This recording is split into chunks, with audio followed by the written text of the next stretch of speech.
ప్రతి దశకంలో భారత క్రికెట్ చరిత్రను మలుపు తిప్పే కొందరు ఉంటారు. వారి వివరాలు చూద్దాం మనం.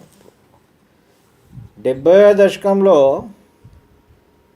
1970స్లో మోస్ట్లీ డిపెండ్ అయినటువంటి, అంటే భారత క్రికెట్ డిపెండ్ అయినటువంటి ప్లేయర్లు 1970స్లో సునీల్ గవాస్కర్, బిషన్ సింగ్ బేడి, గుండప్ప విశ్వనాథ్, చంద్రశేఖర్, ఈ ప్రసన్న.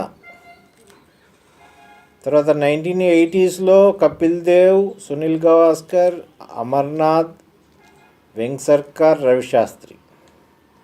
1990స్కి వచ్చేసరికి టెండూల్కర్, అజరుద్దీన్, అనిల్ కుంబ్లే, జోగల్ శ్రీనాథ్, అజయ్ జడేజా. 2000కి వచ్చేవరకు టెండూల్కర్, రాహుల్ ద్రవిడ్, సౌరవ్ గంగూలీ, సెహ్వాగ్, యువరాజ్ సింగ్. 2010కి వచ్చేసరికి విరాట్ కోహ్లీ, ఎంఎస్ ధోని, రోహిత్ శర్మ, అశ్విన్, జడేజా. ఇప్పుడు మరి 2020కి మనం చూసుకున్నట్టయితే సేమ్ విరాట్ కోహ్లీ, రోహిత్ శర్మ,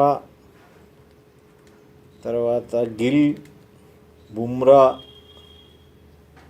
తర్వాత ఇంకా మనకి రిషబ్ పంత్, ఎమర్జింగ్ ప్లేయర్స్. 2030లో మనం చూస్తే ఐపీఎల్ స్టార్స్ అంతా 2030 వరకు మనకు అందుబాటులోకి వస్తారు. It is a great.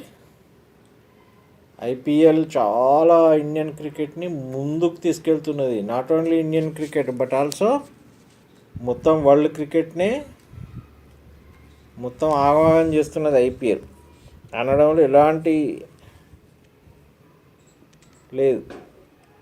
తప్పు లేదు.